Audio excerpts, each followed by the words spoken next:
Sentencing arguments for Jimmy Lai began today in a Hong Kong court. This phase, known as mitigation hearings, is the final step before the official sentence is handed down. The arguments for leniency are expected to last 4 days, concluding around January 15th. In December 2025, the 78-year-old pro-democracy activist and founder of the Apple Daily newspaper was found guilty of conspiracy to collude with foreign forces and conspiracy to publish seditious materials. The charges under Hong Kong national security law carry a maximum penalty of life imprisonment. His lawyers have argued for a more lenient sentence, citing his advanced age, deteriorating health, and the burdensome nature of his long-term solitary confinement. The court has not yet announced the specific date for the final sentencing decision.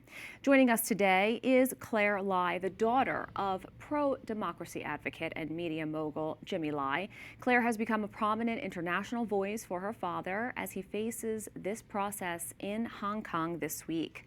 So sentencing arguments for your father began today after 5 years of waiting for this moment. What is your family's primary hope for these hearings?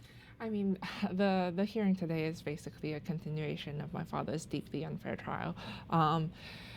We hope for a sentencing decision to come in soon. My father knows he has done nothing wrong, and I hope that is reflected in the proceedings. Now, your father's legal team has argued for leniency based on his health conditions. How important is it from a humanitarian standpoint for this to move forward? I mean, it's extremely important for his family and for everyone who knows and loves him.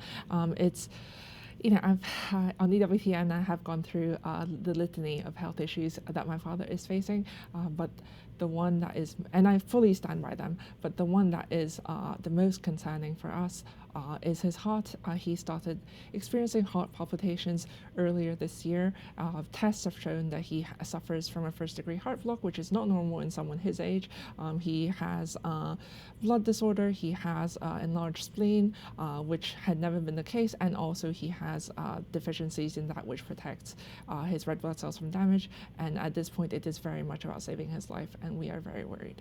Now, you've been in Washington meeting with political leaders from both sides of the aisle, including President Trump calling for your father to be released. Is any of this having any impact? I mean, we are extremely grateful for President Trump and his administration for the support they have shown to my father and our family.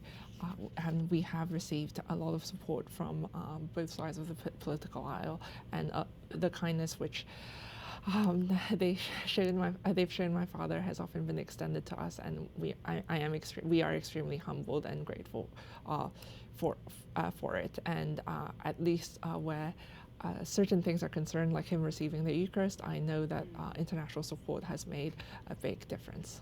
Speaking about your father receiving the Eucharist, you have told a lot of people who have been following his case about his deep religion and how that has sustained him. Can you just remind our viewers again what that is like now in this new year?